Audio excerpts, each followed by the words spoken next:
আজকে 10:30টার দিকে আমরা সবাই তো মরেই গিয়েছিলাম, কি বলেন? আজকে 21 নভেম্বর 2025 শুক্রবার সকাল 10:38 আমরা তো মরেই গিয়েছিলাম। অনেকে আখেরি কালিমা পড়েই নিয়েছিলাম। এরপরেও আল্লাহ আমাদেরকে বাঁচিয়ে রেখেছেন, বাঁচিয়ে দিয়েছেন, চলার বলার শক্তি দান করেছেন। আল্লাহর বড় মেহেরবানি, শুকরিয়া আদায় করব আলহামদুলিল্লাহ। সম্মানিত উপস্থিতি, আজকে সকালে যে ভূমিকম্প হলো, এই ভূমিকম্প আমি আমার বয়সে দেখিনি। বাংলাদেশকে কাঁপিয়ে দিল। বহু মানুষ নিজের আওলাদ ফরজান সন্তান সন্ততি নিয়ে রীতিমতো দুর্বিষহ হয়ে পড়লেন, কিংকর্তব্য বিমূঢ় হয়ে পড়লেন। কি হবে, কি করবেন? মালিক দয়া পরবশ, মালিক দয়া করে আমাদেরকে বাঁচিয়ে দিলেন। আজকের এই ভূমিকম্প কেন হলো, এর থেকে আমরা কি শিক্ষা পেতে পারি, আমি এই বিষয়টা নিয়ে আলোচনা করব ইনশাআল্লাহ। আমি মাদ্রাসায় উস্তাদগণকে জিজ্ঞেস করেছিলাম কোন বিষয়ে কথা বলা যায়।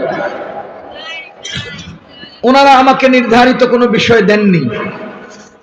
আমি এজন্য আজকের সকালের ঘটনার পরিপ্রেক্ষিতে রাত্রের আলোচনা শুরু করলাম। মোটামুটি 12 ঘন্টা তো হয়েছে না? ভূমিকম্প, সিডর, ঘূর্ণিঝড়, তুফান, ভূমিধস, আগুন, অপ্রত্যাশিত অগ্নিসংযোগ, এই জাতীয় যত বিপর্যয় জমিনে এবং স্থলে জলে দেখা যায়, প্রকাশ পায়, আল্লাহ বলেন বিমা কাসাবাত আইদিন নাস, এগুলো মানুষের কৃত কর্মের ফসল। এগুলো মানুষের কৃত কর্মের ফসল। মানুষ নিজেরাই কর্ম করে এই জাতীয় পরিস্থিতি তৈরি করে। আপনারা ইনসাফের সাথে আমাকে বলেন, গত পলাতক সরকার, গত পরাজিত সরকার, এক বাক্যে নাম বললে আওয়ামী লীগ সরকার, যেই গণ অভ্যুত্থানের মাধ্যমে বিতাড়িত হয়েছে, তাদের যে পতন হয়েছে, এর মূল কারণ কি ছিল? তাদের কৃতকর্ম। বলেন, এর মূল কারণ কি ছিল? তাদের কৃতকর্ম। বাংলাদেশের চতুর্দিকে ইন্ডিয়া, ইন্ডিয়ার সর্বোচ্চ সমর্থন, বাংলাদেশের আভ্যন্তরীণ প্রশাসনের সর্বোচ্চ ব্যবস্থাপনা, বাংলাদেশের সিভিল গুন্ডা বাহিনী, হুন্ডা বাহিনী, হেলমেট বাহিনী, কোনটাই তাদের বাকি ছিল না। সব দিক থেকে তাদের সমর্থন ছিল, ক্ষমতা রক্ষা করার যাবতীয় আয়োজন ছিল। এরপরেও পতন হলো কেন? তাদের কৃতকর্ম। কথা বলেন, তাদের কৃতকর্ম। একটা সাম্রাজ্য ধ্বংস হয় 4 কারণে। আমি এটা সংক্ষেপে প্রাসঙ্গিক বলছি, আমার আলোচনার মূল বিষয়ের দিকে আমি যাব। একটা সাম্রাজ্য ধ্বংস হয় কয় কারণে? 1 নাম্বার অহংকার, 2 নাম্বার জুলুম অত্যাচার, 3 নাম্বার খেয়ানত এবং দুর্নীতি, 4 নাম্বার মিথ্যা এবং ধোঁকা। বলেন, আওয়ামী লীগের কোন নেতা, পাতি নেতা, হাতি নেতা এই 4-এর গণ্ডি অতিক্রম করে নাই? অহংকার, জুলুম, খেয়ানত এবং ঝুট, কিজব, মিথ্যা, ধোঁকা। এই 4 কর্মের ফল হিসাবে 2024 সালের অগস্টের 5 তারিখে তাদের চূড়ান্ত পতন হয়েছে। এবং গত কয়েকদিন আগে হাসিনা আর কামালের ফাঁসি বা মৃত্যুদণ্ডের নির্দেশনার মাধ্যমে তাদের সর্বশেষ পেরেকটাও মারা হয়ে গেছে। আমি হলফ করে বলছি, বাংলাদেশে আওয়ামী লীগ আর জীবনে দাঁড়াবে না। কারণ কৃতকর্মে তারা এমন পর্যায়ে গিয়েছে, ঘুরে ওঠা আর সম্ভব নয়। আল্লাহ, জমিনে যত বিপর্যয় হয়, বলেন তো কি কারণ? আমার আমল, আমার বদ আমল, আমার নাফরমানি, এই কারণেই হয়। আজকের ভূমিকম্প কেন হয়েছে? সবাই বলেন আমাদের বদ আমলের কারণে, বলেন আমাদের নাফরমানির কারণে। আমাদের নাফরমানির চেয়ে আল্লাহর দয়া বড়, আমাদের গুনাহের চেয়ে আল্লাহর দয়া বড়। এজন্য মালিক দয়া করে আমাদেরকে পুনরায় ঘুরে দাঁড়িয়ে আল্লাহমুখী হওয়ার জন্য সময় দিয়েছেন, সময় দিয়েছেন, এটা যেন আমরা ফিরে আসি। কিন্তু দুঃখজনক সত্য, কারো চেহারায় সেই আতঙ্ক নেই, কারো দিলে সেই অনুভূতি নাই আমরা যে আবার আল্লাহর দিকে ফিরে যাব। যা হোক, আজকের ভূমিকম্প কিয়ামতের একটা নিদর্শন, একটা নমুনা। কিয়ামত হবেই, ধ্বংস হবেই।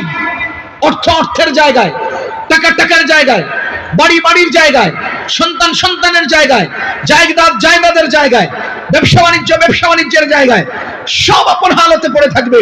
দুনিয়াটা ধ্বংস হয়ে যাবে। মানুষগুলো সব মরে বিছানার মতো সারা দুনিয়াতে ছড়িয়ে ছিটিয়ে থাকবে। ইয়াউমা ইয়াকুনুন নাস কাল ফরাশিল মাবসুস, একেবারে বিছানা বিভিন্ন জায়গাতে বিছানো যেরকম পড়ে থাকে, জগতের মানুষ এইভাবে জমিনের উপরে পড়ে থাকবে। আল্লাহ আমাদেরকে হেফাজত করুন, আমাদেরকে তওবা করার তৌফিক দান করুন। সম্মানিত উপস্থিতি, কিয়ামত হবেই, বলেন কিয়ামত হবেই, বলেন কিয়ামত আসবেই, কিয়ামত আসবেই। আল্লাহ সূরা হজ্জে বলেন, ওয়া আন্নাস সাআতা আতিয়াতুন, কিয়ামত আসবেই, লা রাইবা ফিহা, এতে কোনো সন্দেহের অবকাশ, জোরে বলেন সন্দেহের অবকাশ নাই। কে বলেছেন? কিয়ামত ঘটাবেন কে? যিনি ঘটাবেন তিনিই বলতেছেন কিয়ামত আসবে। কিয়ামতকে ঠেকানোর মতো কোন দুনিয়ার মানুষ নাই, শক্তি পরাশক্তি মহাশক্তি নাই। কারণ যিনি তৈরি করেছেন তিনিই বলেছেন ভেঙে ফেলবেন, তিনিই বলেছেন নিস্তেজ করে দিবেন, তিনিই বলেছেন নিশ্চিহ্ন করে দিবেন। কুল্লু মান আলাইহা ফান ওয়া ইয়াবকা ওয়াজহু রাব্বিকা যুল জালালি ওয়াল ইকরাম, একমাত্র আল্লাহ ছাড়া বাকি সমস্ত মাখলুকের পতন হবে, সব মাখলুক নিশ্চিহ্ন হয়ে যাবে। এই দুনিয়াতে চারটে জিনিস আছে। সবাই বলেন তো দুনিয়াতে কয়টা জিনিস? চার। এক, ব্যক্তি, বলেন, বস্তু, জায়গা এবং সময়। কয়টা জিনিস বললাম? বলেন আবার। ব্যক্তি, বস্তু, জায়গা, সময়। এই চারের বাইরে কিছু নেই। আমি, বলেন, ব্যক্তি, আমার গায়ের জামা, বস্তু, যেখানে বসে আছি, জায়গা, যে মুহূর্তে আছি, সময়। এর বাইরে কিছু নাই। ব্যক্তি, বস্তু, জায়গা এবং সময়, এর বাইরে কিছু নাই। আল্লাহ বলেন কুল্লু শাইইন হালিকুন ইল্লা ওয়াজহা। এই আয়াত বলছে যে এই চার জিনিসের কোনোটাই আর অস্তিত্ব থাকবে না, কোনো কিছুই আর বাকি থাকবে না। পৃথিবীর কোনো ব্যক্তির অস্তিত্ব থাকবে না, পৃথিবীর কোনো বস্তুর অস্তিত্ব থাকবে না, পৃথিবীর কোনো জায়গার অস্তিত্ব থাকবে না, পৃথিবীর কোনো সময়ের অস্তিত্ব থাকবে না। সব কিছুকে আল্লাহ তাআলা ধ্বংস করে দেবেন, সব শেষ। এই যে শেষ হবে, এটা সামান্য একটুখানি নমুনা দেখালেন আজকে। ঝাঁকুনি দেন নাই, হালকা নাড়া দিছেন। ঝাঁকুনি দিলে কি হতো? ও ভাই আর 3 সেকেন্ড থাকলে কি হতো? আমরা আজকে এখানে আসতে নাও পারতেন। আজকে আমাদের গ্রামের আত্মীয় স্বজনের চোখে পানি থাকতো। ঢাকার এই অঞ্চলে ভীষণ ভূমিকম্প হয়েছে, গ্রামগঞ্জে অনেকে বলতেও পারবে না, দূর দূরান্তের গ্রামের মানুষ। যেহেতু এবারের ভূমিকম্পের উৎপত্তি স্থল হলো নরসিংদী, এজন্য তার আশপাশের এলাকাটার মধ্যেই সবচেয়ে বেশি পরিমাণে ক্ষতি হয়েছে এবং মানুষ ভীত সন্ত্রস্ত হয়েছে। সুতরাং যদি আর সামান্য সময় থাকতো আমাদের উপায়টা কি হতো? এজন্য মুসলমান, কিয়ামত সম্পর্কে আমাদের ধারণা নিতে হবে, এই পৃথিবীর ধ্বংস সম্পর্কে আমাদের ধারণা নিতে হবে, আমাদের জেহেনের মধ্যে একটা বিষয় বসাতে হবে, দুনিয়ার কোনো কিছুর মালিকানা আমাদের 3 সেকেন্ডও থাকার সম্ভাবনা নাই। আল্লাহ রাব্বুল আলামিন বলেন, ইয়া আইয়ুহান নাস, হে দুনিয়ার সব মানুষ শুনো, ইত্তাকু রাব্বাকুম, তোমরা তোমাদের রবকে ভয় করো। ইয়া আইয়ুহান নাস, হে মানুষেরা, ইত্তাকু রাব্বাকুম, তোমাদের রবকে তোমরা ভয় করো।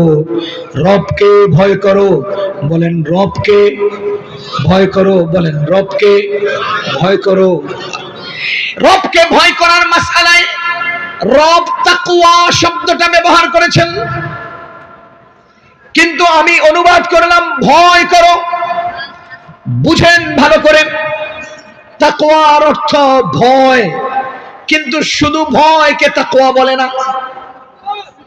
তাকওয়ার অর্থ কি? ভয়, কিন্তু শুধু ভয়কে তাকওয়া বলে না। বুঝার জন্য বলছি, ভয় এর আরেক শব্দ হলো খাউফ। ভয় এর আরবি আরেক শব্দ কি? খাউফ। আল্লাহ রাব্বুল আলামিন আরেক আয়াতে খাউফ ব্যবহার করেছেন ভয় অর্থে। আল্লাহ বলেন, ওয়ালানাবলুওয়ান্নাকুম বিশাইইম মিনাল খাউফ, আমি আল্লাহ তোমাদেরকে ভয় দিয়ে পরীক্ষা করব। সাধারণ ভয় খাউফ শব্দ দ্বারা প্রয়োগ হয়। যেমন আমি রাস্তায় নামলাম, হঠাৎ অপরিচিত অপ্রত্যাশিত কোনো পরিবেশের সম্মুখীন হয়ে ভয় পেয়ে গেলাম। আমি লাইট জ্বালালাম, আমার ঘরের মধ্যে চোখের নিচে একটা সাপ দেখে আমি ভয় পেয়ে গেলাম। আমি দরজা খুলে হঠাৎ করে একটা ভয়ঙ্কর দৃশ্য দেখে আমি ভয় পেয়ে গেলাম। এটার নাম হলো খাউফ, কিন্তু এটার নাম তাকওয়া নয়। তাকওয়া ভিন্ন জিনিস। এক আয়াতে আল্লাহ বলেন ইত্তাকুল্লাহ, আরেক আয়াতে আল্লাহ বলেন ইত্তাকুন নার। তার মানে তোমরা জাহান্নামকে ভয় করো, আল্লাহকে ভয় করো। এর মূল অর্থ হলো অন্তরের মধ্যে আল্লাহর ভয় থাকবে, আর জগতের মধ্যে গুনাহ থেকে বেঁচে থাকার সেই চেষ্টাও থাকবে। কথা ভালো করে বুঝেন। দুই বিষয় একত্র হলে তাকওয়া। শুধু ভয় তাকওয়া নয়, ভয়ের পাশাপাশি গুনাহ থেকে বেঁচে থাকার এই গুণ অর্জিত হলে তাকওয়া। আমি এটা বুঝার জন্য আরেকটা শব্দ আপনাদেরকে উদাহরণস্বরূপ বলি। যেমন সূরা ইখলাসে একটা লফজ আছে, একটা শব্দ আছে, আল্লাহুস সামাদ। আস-সামাদ, আল্লাহু আস-সামাদ। আল্লাহ হলেন সামাদ। সামাদ মানে কি জানেন? সামাদ এর অর্থ হলো অমুখাপেক্ষী। সামাদ মানে কি? অমুখাপেক্ষী। কিন্তু অমুখাপেক্ষিতার নাম সামাদ না। অমুখাপেক্ষিতাকে আরবিতে বলে গিনা অথবা ইস্তিগনাইয়ত। আমাদের আলেম ভাইরা বুঝবেন, ছাত্র ভাইরা বুঝবেন। হাদিসে আসছে, আল্লাহুম্মা ইন্নী আসআলুকাল হুদা ওয়াত তুকা ওয়াল আফাফা ওয়াল গিনা। এই গিনা মানে অমুখাপেক্ষিতা। আল্লাহ, আমি অন্যের মুহতাজ হতে চাই না, আমাকে স্বনির্ভরতা দান করো। এটা হলো হাদিসের দাওয়া। কিন্তু আল্লাহুস সামাদের বাংলা অনুবাদ দেখবেন, আল্লাহ অমুখাপেক্ষী। এটা হলো অনুবাদ। সত্যিকার অর্থে অমুখাপেক্ষী শুধু এতটুকুন দ্বারা আস-সামাদের অর্থ প্রয়োগ হয় না। আস-সামাদের অর্থ দুই বিষয় একত্র হলে আস-সামাদ। সেটা কি?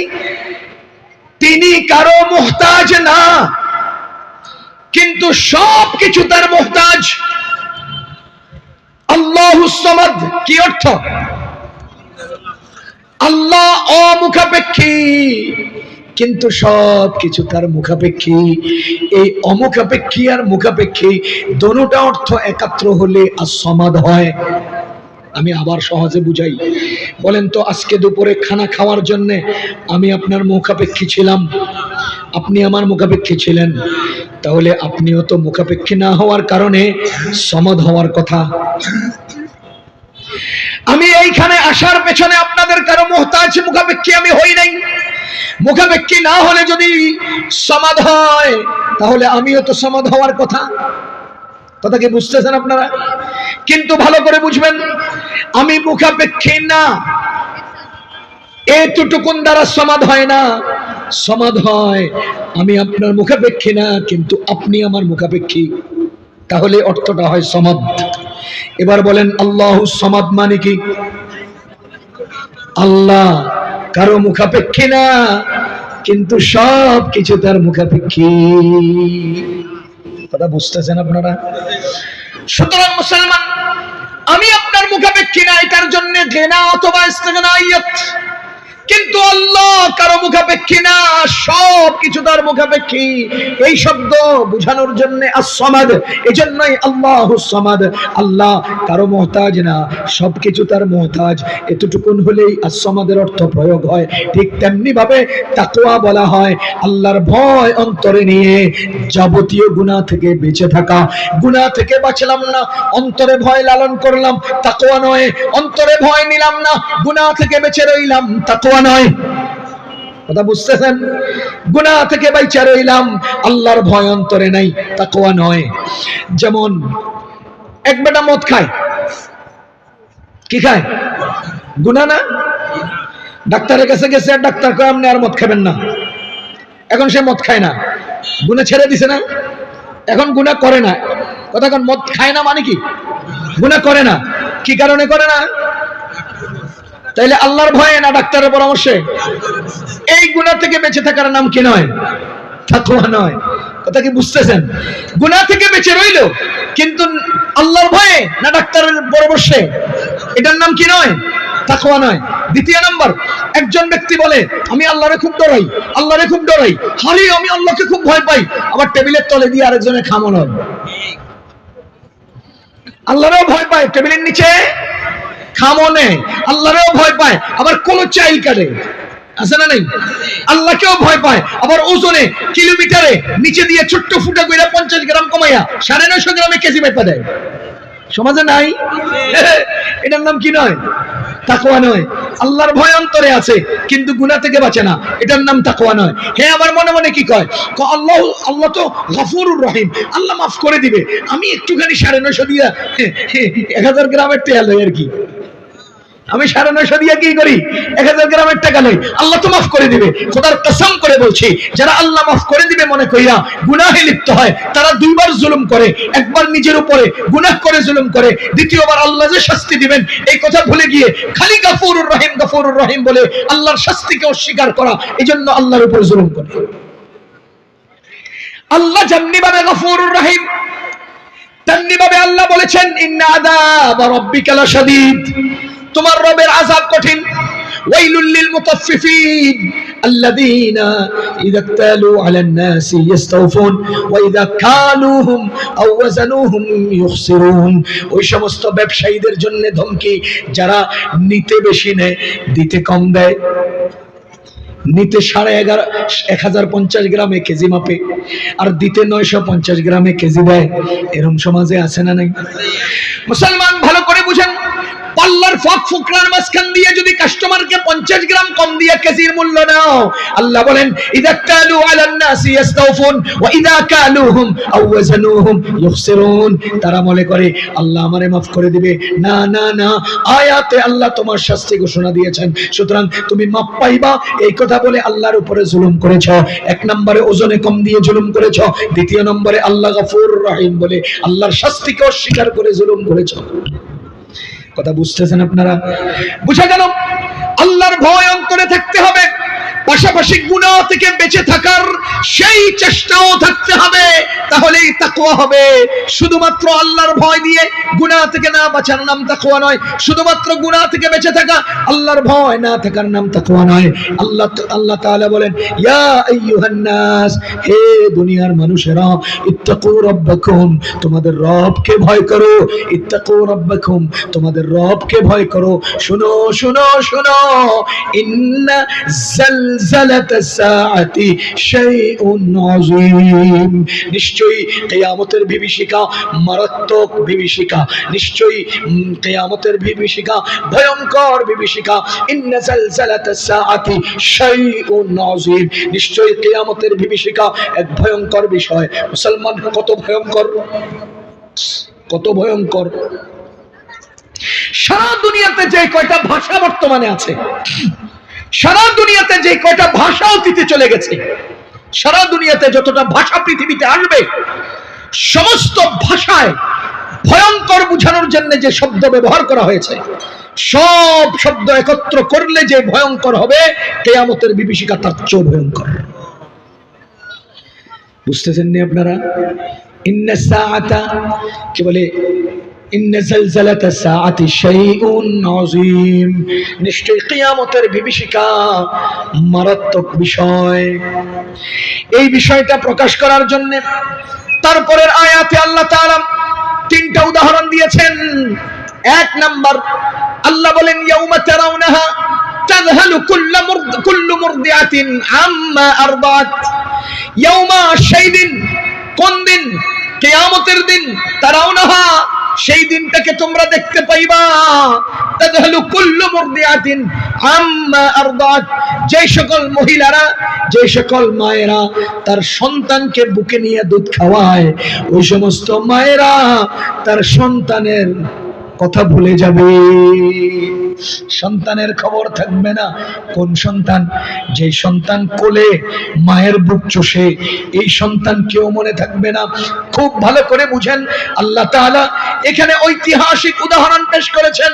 পৃথিবীর বুকে যত সম্পর্ক থাকবে, পৃথিবীর বুকে যত সম্পর্ক আছে, সমস্ত সম্পর্কের সবচাইতে নিরেট শক্তিশালী সম্পর্ক দুগ্ধপুষ্য সন্তানের প্রতি মায়ের সম্পর্ক।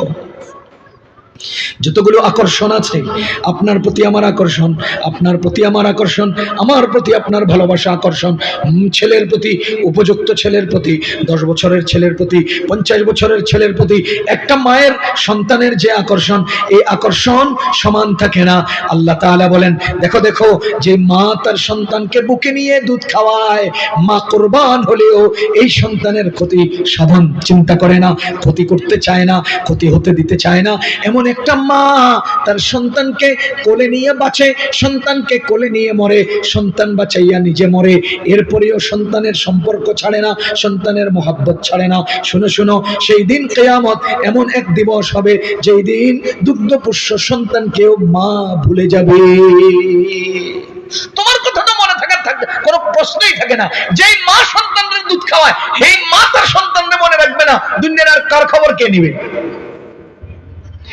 2 নম্বরে আল্লাহ বলেন, ওয়াতাদাউ কুল্লু যাতি হামলিন হামলাহা, যে সকল মায়েরদের পেটে বাচ্চা হবে, এ মুসলমান, পেটে বাচ্চা ধারণকারিণী মহিলাদের পেটের থেকে বাচ্চাগুলো ঝরে ঝরে পড়ে যাবে। পেটে বাচ্চা ধারণকারিণী মহিলাদের পেটের বাচ্চাগুলো ঝরে ঝরে পড়ে যাবে। কিয়ামতের বিভীষিকায় এমন হবে, খবরও থাকবে না, পেটের বাচ্চা ঝরে যাবে। এই উদাহরণটা আল্লাহ কেন দিলেন? পৃথিবীর বুকে যত কিছু সংরক্ষিত আছে, সমস্ত সংরক্ষিত বিষয় আর বস্তুর মধ্যে সবচাইতে নিরাপদ এবং সংরক্ষিত বিষয় হলো মায়ের পেটের বাচ্চা। দুনিয়ায় এত সংরক্ষিত আর কিছু নাই। দুনিয়ায় রোমের সামনে দরজা লাগিয়ে সাধারণদের প্রবেশ নিষেধ, সংরক্ষিত এরিয়া, এই জাতীয় লেখা থাকে, কিন্তু অঘোষিত সবচাইতে সংরক্ষিত এরিয়া মায়ের পেটে। মায়ের পেটের বাচ্চা যত সংরক্ষিত, নিরাপদ এবং নিরাপত্তা বেষ্টনীতে আবদ্ধ, আর কেউ নাই।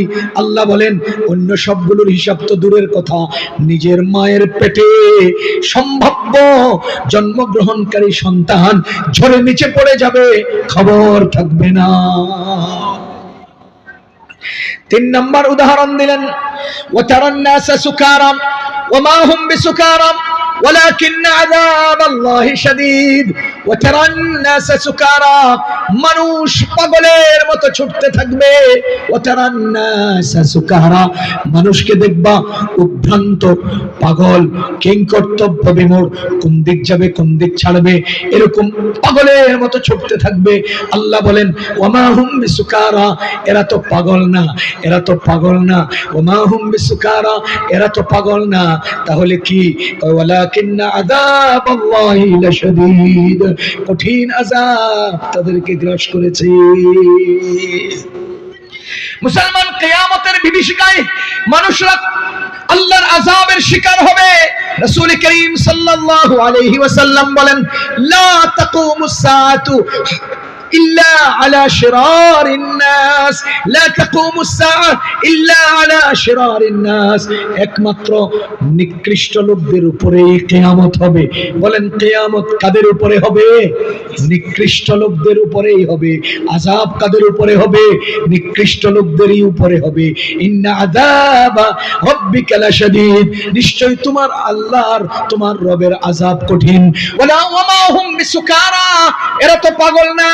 ওয়ালাকিন্না আযাবাল্লাহি শাদীদ, আল্লাহর কঠিন আযাব তাদেরকে পাকড়াও করেছে, এজন্য তারা পাগলের মতো, উদ্ভ্রান্তের মতো ছুটতেছে। বলেন তো আজকে ভূমিকম্প হয়েছে কিনা? জোরে বলেন না, হয়েছে কিনা? ভূমিকম্পে আক্রান্ত, ভূমিকম্পকে অনুভব করেছেন এমন এখনো পর্যন্ত পায়ে কাঁপন আছে না নাই? ভূমিকম্পকে অনুভব করেছেন যারা, তারা এখনো কাঁপে, এখনো ভীত সন্ত্রস্ত, এখনো অস্থির, এখনো কাঁদে। আহা, আরেকটু হলে আমার সন্তানগুলোর কি হতো, আহা আরেকটু হলে আমার জীবনের কি হতো, এমন ভয় আমরা পেয়েছি। এখনো পর্যন্ত আমাদের কলিজা দুপ করে উঠে, হাঁটু কম্পন তৈরি হয়। মুসলমান, 12 ঘন্টা পরেও আমরা কম্পিত, আমরা ভীত সন্ত্রস্ত। আল্লাহু আকবার। এবার আপনারা বলেন, এই ভয়ঙ্কর ভূমিকম্পের কিছুক্ষণের মাথায় রাস্তা হারিয়ে কি করব না এই চিন্তায় বাহিরে বেরিয়ে আসার জন্য দৌড়ঝাঁপ করেছিলাম কিনা? জোরে কোন? ঢাকা ইউনিভার্সিটির ছাত্ররা দোতলা 3তলা থেকে ঝাঁপিয়ে নিচে পড়ে আহত হয়েছে। কি করবে কি করবে না, কোন দিক যাবে কোন দিক যাবে না, এগুলো চিন্তা করতে করতে তারা আত্মরক্ষার জন্য, জীবনটাকে বাঁচিয়ে নেওয়ার জন্য ঝাঁপিয়ে মাটিতে পড়েছে, আহত হয়েছে। মুসলমান, আমার আল্লাহ বলেন ওয়াতারান নাস সুকারা, কিয়ামতের বিভীষিকার সময় এরকমই মানুষ পাগলের মতো ছুটতে থাকবে। একটা উদাহরণ দিই।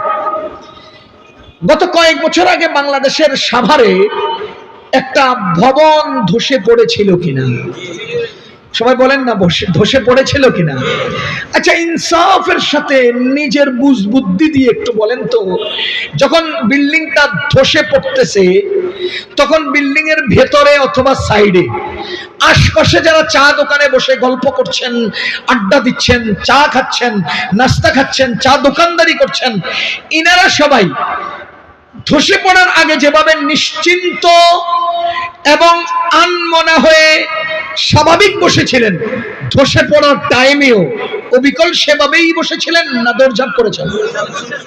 বুঝতেছেন আপনারা? এটা পড়ে যেতেছে, বসে রয়েছে না, উঠে দিছে তো। আচ্ছা, এবার আমি আপনাকে জিজ্ঞেস করি, যদি কোনো একদিন বাংলাদেশের ঢাকায় 1 ঘন্টা পর পর 7টা বিল্ডিং ভেঙে পড়ে, কয় ঘন্টা পর পর কয়টা বিল্ডিং ভাঙলো? 7টা। ধরে নেন সাভারে একটা, তার 1 ঘন্টা পরে গুলিস্তানে একটা, তার 1 ঘন্টা পরে পুরান ঢাকা একটা, তার 1 ঘন্টা পরে যাত্রাবাড়িতে একটা, তার 1 ঘন্টা পরে মিরপুরে একটা, তারও 1 ঘন্টা পরে বনানীতে একটা, তার 1 ঘন্টা পরে ডেমরাতে একটা। এভাবে যদি বিল্ডিং 1 ঘন্টা পর পর ধসে পড়ে, এবার আপনারা বলেন প্রত্যেকটা মানুষের আশঙ্কা, অন্তরে ভয় তৈরি হবে কিনা যে কোন সময় জানি আমারটাও পড়ে? এরকম একটা ভয় তৈরি হবে কিনা বলেন? এই ভয়ের পরিপ্রেক্ষিতে প্রত্যেকটা বিল্ডিং এর সদস্যরা বসে থাকবে না ভাগবে? জুতা রেখে ভাগবে, গাড়ি রেখে ভাগবে, বাড়ি রেখে ভাগবে, আলমারির স্বর্ণ দেওয়ার সময় পাবে না, সন্তান কোথায় গেছে টাইম নাই। আরে পুলিশ তার চাকরি বাঁচানোর চিন্তা করবে না, আর্মি তার ক্যান্টনমেন্টে থাকার চেষ্টা করবে না, কারণ 1 ঘন্টার পর পরেই 7টা বিল্ডিং ভেঙেছে, কখন জানি আমারটা ভাঙে, কখন জানি আমার এলাকা ধসে পড়ে, এই চিন্তায় পাগলের মতো ঢেউয়ের মতো চলতে থাকবে, পাগলের মতো ছুটতে থাকবে। আমার আল্লাহ তাআলা বলেন ওয়াতারান নাসা সুকারা, ওরে মুসলমান, একদিনে 7টা বিল্ডিং ভাঙলে সেই ঢাকার পরিস্থিতি যদি এমন হয়, সব মানুষ যদি পলায়, যেই দিন দুনিয়ার সব বিল্ডিং একত্রে ভাঙবে, সেদিনের মানুষের কি হবে? যেই দিন সারা দুনিয়ার বিল্ডিং গুলো ধপধপ করে পড়তে থাকবে, সেদিন মানুষগুলোর কি হবে? ওয়াতারান নাসা সুকারা, আল্লাহ বলেন সেই দিন মানুষগুলো পাগলের মতো ছুটতে থাকবে, সেই দিন মানুষগুলো পাগলের মতো ছুটতে থাকবে। আল্লাহ বলেন ওয়ামা হুম বিসুকারা, আরে এরা পাগল না।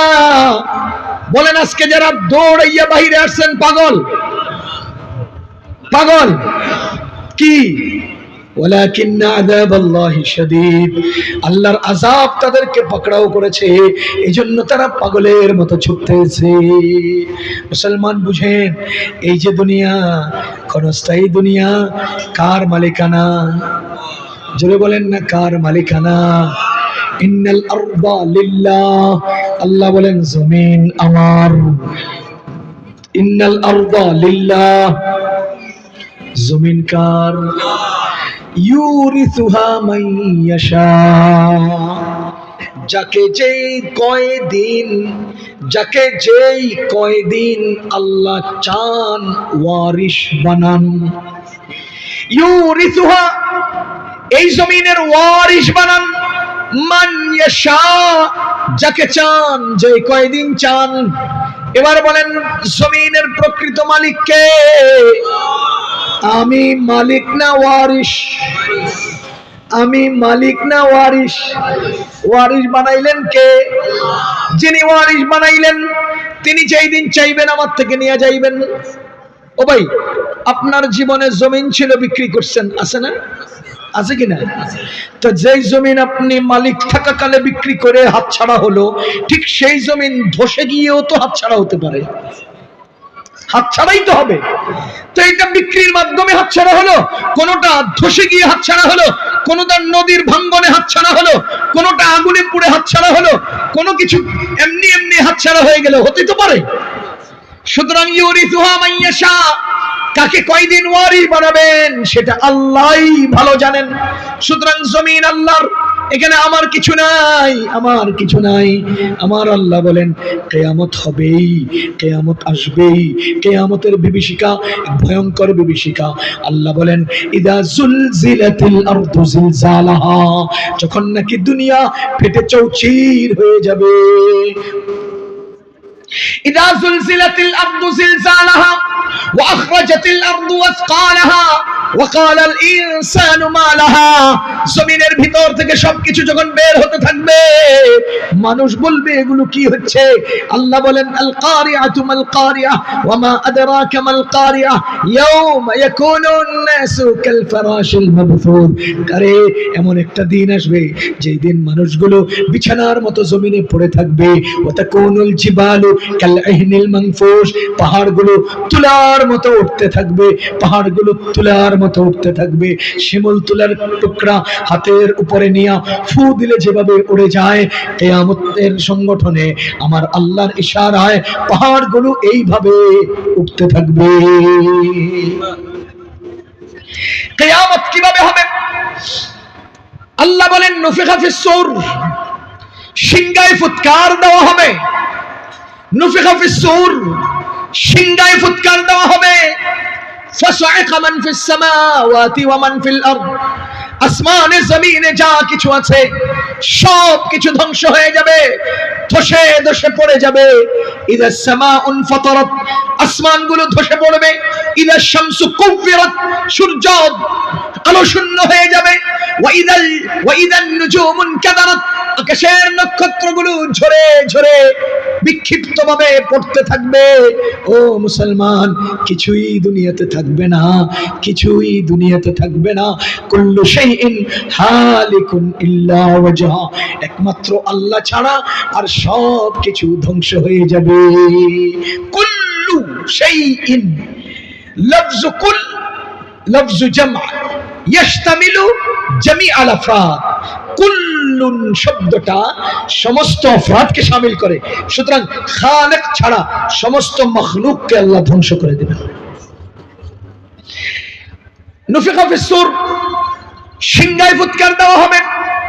কিভাবে সিংহায় ফুৎকার দেওয়া হবে?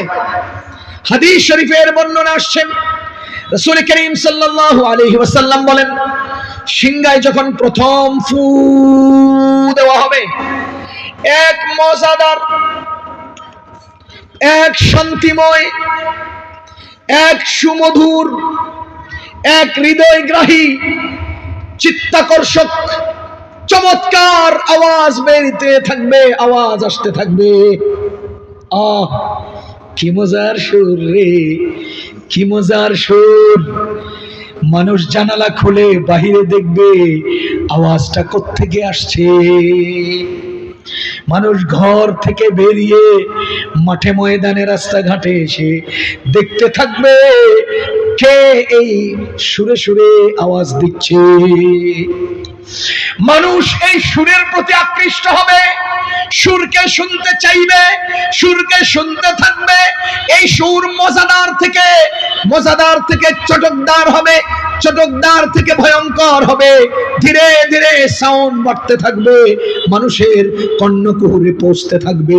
ধীরে ধীরে মানুষের কানের পর্দাগুলো ফেটে যাবে, মানুষ একেবারে চিৎপটাং হয়ে পড়ে থাকবে। আওয়াজ বাড়তে থাকবে, গ্লাসগুলো ভাঙতে থাকবে, আওয়াজ বাড়তে থাকবে, বিল্ডিং গুলো খসে পড়তে থাকবে, আওয়াজ বাড়তে থাকবে, আকাশ নিচে পড়ে যাবে, আওয়াজ বাড়তে থাকবে, পাহাড় উঠতে থাকবে, আওয়াজ বাড়তে থাকবে। সমস্ত মাখলুকাত এক আওয়াজের তীব্রতায় ধ্বংস হয়ে যাবে।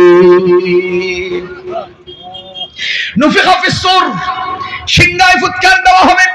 মুসলমান, সিংহায় ফুৎকারের সাথে সাইকা মান ফিস সামাওয়াতি ওয়া মান ফিল আরদ এর সাথে সম্পৃক্ত আছে। সিংহা যখন ফুৎকার দেওয়া শুরু হবে, আনন্দে উদ্বেলিত হয়ে মানুষ মাঠে ময়দানে ছুটে আসবে। এরপরে এই আওয়াজের তীব্রতায় মানুষ ক্ষতবিক্ষত হবে, ধ্বংস হবে, নিঃশেষ হবে। সমস্ত মাখলুকাত ধুমধাম করে পড়তে থাকবে। আপনারা দেখেছেন আকাশে যখন বিজলি চমকায়, প্রচন্ড আওয়াজে যখন ঠাডা পড়ে, ঘরের ফ্রিজ পুড়ে যায়, ঘরের ফ্যান পুড়ে যায়, ঘরের ইলেকট্রনিক সামগ্রীগুলো নষ্ট হয়। ঠিক তেমনি ভাবে সিংহায় ফুৎকারের আওয়াজে আকাশের চাঁদ তারাও ছুটে ছুটে পড়ে যাবে।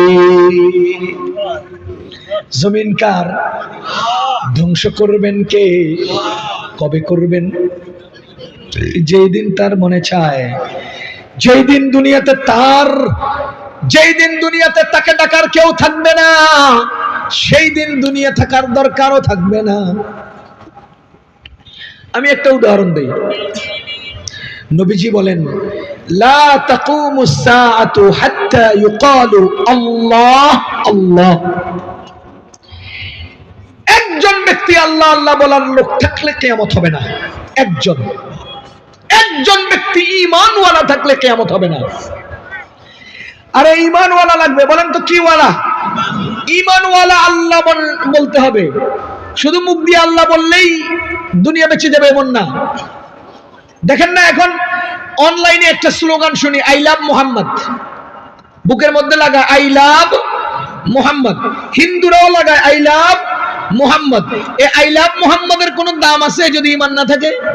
তো ঠিক তেমনি ভাবে আল্লাহ বলারও কোনো দাম নাই যদি দিলে ঈমান না থাকে। লা তাকুমুস সাআতু হাত্তা ইউকালু আল্লাহ আল্লাহ। যতক্ষণ পর্যন্ত একজন ব্যক্তি আল্লাহ আল্লাহ বলনেওয়ালা ঈমানদার থাকবে, ততক্ষণ পর্যন্ত দুনিয়ায় কিয়ামত হবে না। সুবহানাল্লাহ, জোরে কোন না সুবহানাল্লাহ। আমাদের মধ্যে ঈমান আছে না নাই? আজকের ভূমিকম্প হয় নাই শেষ পর্যন্ত। এই ঢাকায় মাদ্রাসার হেফজখানায় কোরআনের তেলাওয়াতকারীরা আছে। আমাদের মতো নাফরমানদের কারণে ভূমিকম্প হতে লেগেছিল। আবার আল্লাহর নেক বান্দা কোরআন তেলাওয়াতকারীদের বদৌলতেই থেমে গেছে। কথা বলেন, কোনো ক্রেডিট নাই, থেমে যাওয়ার কোনো ক্রেডিট নাই আমাদের। ক্রেডিট আল্লাহর রহমতের, ক্রেডিট আল্লাহর কালামের। কথা বলেন ঠিক কিনা? মুসলমান, আমি উদাহরণ দেই, যতক্ষণ পর্যন্ত পৃথিবীতে একজন ইমানদার থাকবে ততক্ষণ কিয়ামত হবে না। তার মানে আসমান ভেঙে পড়বে না, জমিন ধ্বংস হবে না, পাহাড় তুলার মতো উঠবে না, এই দুনিয়ার অস্তিত্ব বিলীন হবে না। ততক্ষণ একজন ইমানদার আছে যতক্ষণ। এটার উদাহরণ বোঝার জন্য আমাদের এখানে একটা প্যান্ডেল আছে কিনা বলেন না, প্যান্ডেল আছে কিনা? এই প্যান্ডেলের মধ্যে 20টা লাইট জ্বলতেছে। ধরে নেন কয়টা লাইট? এই 20টা লাইটের জন্য একটা মেইন সুইচ আছে কিনা? তারের সংযুক্তি আছে কিনা? মজার ব্যাপার হলো এই প্যান্ডেলের ওই কোনায় একটা লাইট এখনো জ্বলে, বাকি 20টা লাইট ফিউজ হয়ে 19টা লাইট ফিউজ হয়ে গেছে।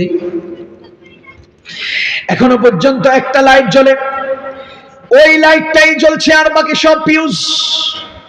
বলেন মেইন সুইচ এখনো অক্ষত আছে না নাই? বলেন তারগুলোর ভেতরে এখনো কারেন্ট আছে না নাই? বলেন ফিউজ লাইটগুলোর হোল্ডারে এখনো কারেন্ট আছে না নাই? মুসলমান, ওই একটা লাইট জ্বলার কারণে পুরো প্যান্ডেলও আছে, লাইটও আছে, সুইচও আছে, ওয়ারিংও আছে। যেই দিন সেই কোনার লাইটটা ফিউজ হয়ে যাবে সেই দিন আর এই ওয়ারিং এর দরকার থাকবে না, প্যান্ডেলের দরকার থাকবে না, এগুলোর অস্তিত্ব তার রক্ষার দরকার থাকবে না। ঠিক তেমনি ভাবে আমার আল্লাহ এই পৃথিবীটাকে তৈরি করেছেন, পৃথিবীর মধ্যে মানুষকে ঈমানের দৌলত দিয়ে পাঠিয়েছেন। ঈমানওয়ালা, লাইটওয়ালা, ঈমানওয়ালা, পাওয়ারওয়ালা একজন ঈমানদার দুনিয়ার কোন কোনায় বেঁচে আছে। আসমান টিকে আছে, জমিন টিকে আছে, সব বেঈমানদের হোল্ডারের সাথে আল্লাহর রিজিকের সংযুক্ত এখনো বেঁচে আছে। খোদার কসম, যেদিন ওই ঈমানওয়ালা কোনার লাইটটা ফিউজ হয়ে যাবে আর একটা লাইটের হোল্ডারেও রিজিক থাকার দরকার হবে না, আর হায়াত থাকার দরকার হবে না, প্যান্ডেলও থাকার দরকার হবে না। প্লাস দিয়া মেইন সুইচের গোড়া কেটে তারগুলোকে টাইনা সব ফিউজ লাইটগুলোকে জাহান্নামে ডাস্টবিনে ফেলে দিবে। ঠিক তেমনি ভাবে যেই দিন দুনিয়াতে ঈমানদার থাকবে না, ইসরাফিল আলাইহিস সালামকে সিংহায় ফুৎকারের কথা বলবেন, প্লাস দিয়া কাইটা পুরো দুনিয়ার অস্তিত্বকে ধ্বংস করে সব জাহান্নামের ডাস্টবিনে ফেলে দিবে। কিয়ামত হবেই, কিয়ামতের বিভীষিকা ভয়ঙ্কর। মুসলমান, আজকের ভূমিকম্প থেকে আমি কিয়ামতের শিক্ষাই যদি নিতে না পারি তাহলে আমাকে আমার মতো কপাল পোড়া দুনিয়াতে আর কেউ হতে পারে না। আল্লাহ এই দুনিয়া ধ্বংস করবেন, আমিও সেই ধ্বংসের অংশ। আমার অস্তিত্ব ধ্বংস হবে, দুনিয়ার সব কিছু শেষ হয়ে যাবে, কেউ যখন থাকবে না, কোনো মাখলুক যখন থাকবে না, ইভেন জিব্রাইল থাকবেন না, আজরাইল থাকবেন না, মিকাইলও থাকবেন না, কোন নবী রাসূলগণ দুনিয়াতে আর থাকবেন না। দুনিয়া নয়, দুনিয়ার কোনো অস্তিত্বও থাকবে না। ঠিক সেই মুহূর্তে যেই দিন একমাত্র আল্লাহ আর আল্লাহ থাকবেন, আল্লাহ নিজে থেকে বলবেন, লিমানিল মুলকুল ইয়াউম। আজকের দিনে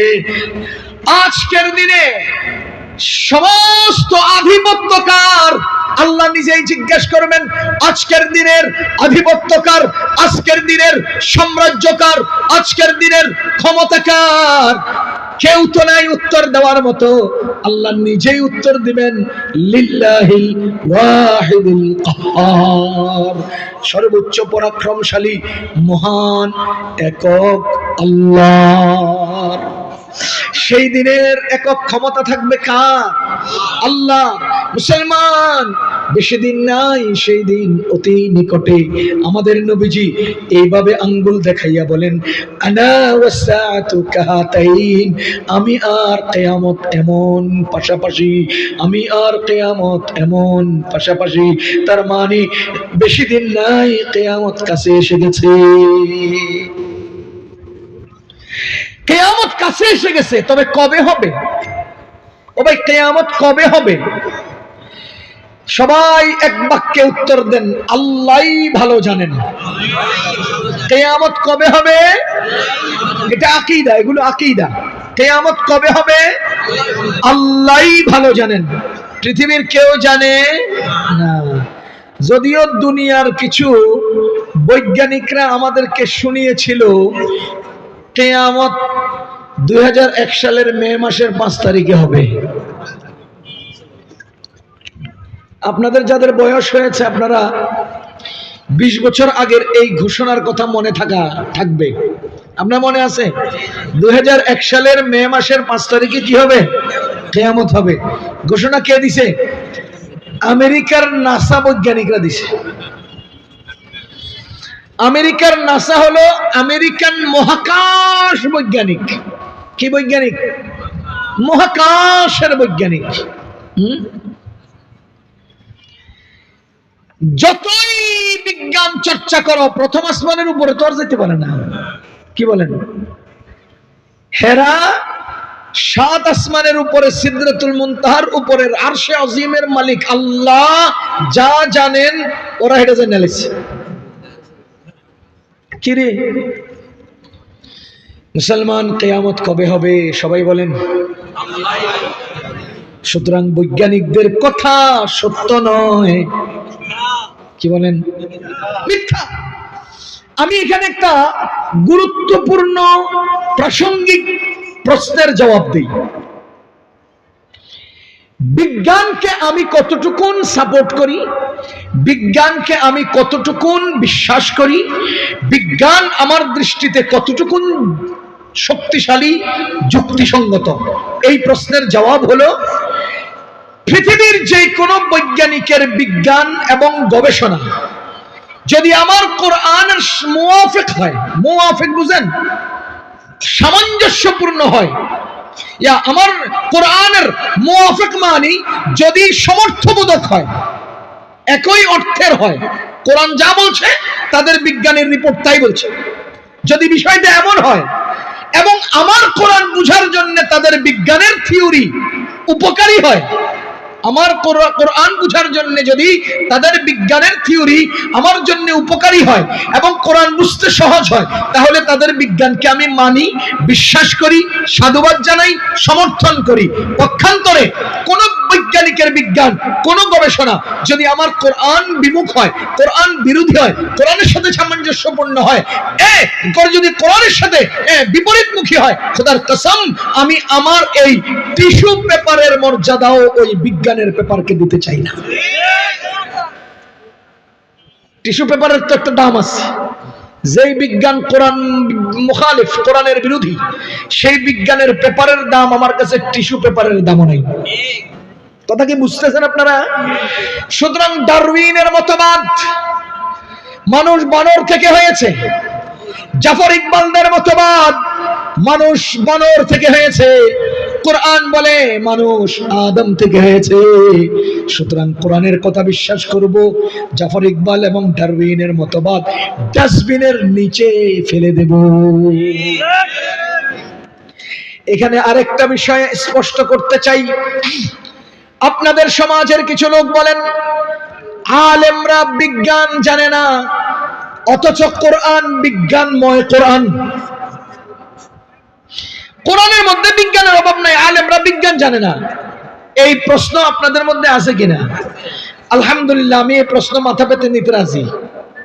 এই প্রশ্নের জবাব হলো আল্লাহ তাআলা প্রত্যেক ফন্নের লোকদেরকে আপন ফনের যোগ্যতা দিয়ে দুনিয়াতে পাঠাইছেন। এটাকে আমরা আমাদের ভাষায় আরবিতে বলি লিকুল্লি ফান্নিন রিজাল, সব ফনের আলাদা লোক। এটা বোঝার জন্য আমি একটা উদাহরণ বুঝাই। আমার দারুল উলুম দেওবন্দ থেকে পড়ে আসার পর আমাদের পাশের গ্রামে এক মসজিদে জুমা পড়াতে গিয়েছিলাম। আমার আব্বা যান সেখানে জুমা পড়াতেন, সেই সূত্রে ওনারা আমাকে ধরে নিয়ে গেছেন যে আপনি জুমা পড়াবেন। গেলাম, এলাকা আমার নিকটবর্তী, মুরব্বীরা দাদা হন, মোটামুটি বয়স্করা চাচা হন, এ টাইপের। তো সভাপতি যিনি ছিলেন মরহুম আব্দুল হাই, ওনার নাম, খুব মায়া করতেন, খুব আদর করতেন আমাকে। মসজিদে ঢুকলাম, বয়ান করবো, মাইকে ডিস্টার্ব। দাদায় পুরা মসজিদের মুসল্লিদের সামনে আমারে কয়, দাদা আমাদের মাইকে ডিস্টার্ব কেন দেখেন তো।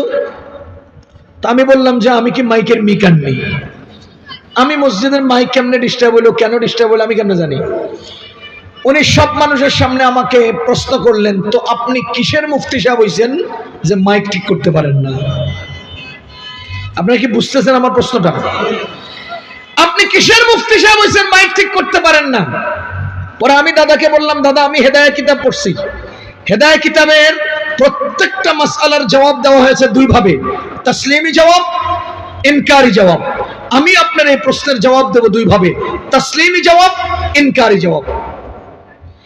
ইনকারি জবাব হলো, আমি মুফতি সাহেব হইলাম, আমি দেওবন্দে পড়লাম, আমি হাফেজ হইলাম, আমি মাওলানা হইলাম, আমি গায়ে জুব্বা লাগাইলাম, তো আমি মাইকের মিকারও হইতাম। আজ পর্যন্ত কেউ কোন ডাক্তার রে একথা জিজ্ঞেস করছেন, আপনি ডাক্তার হইছেন হাফেজ কেন হইলেন না? জিজ্ঞেস করছেন?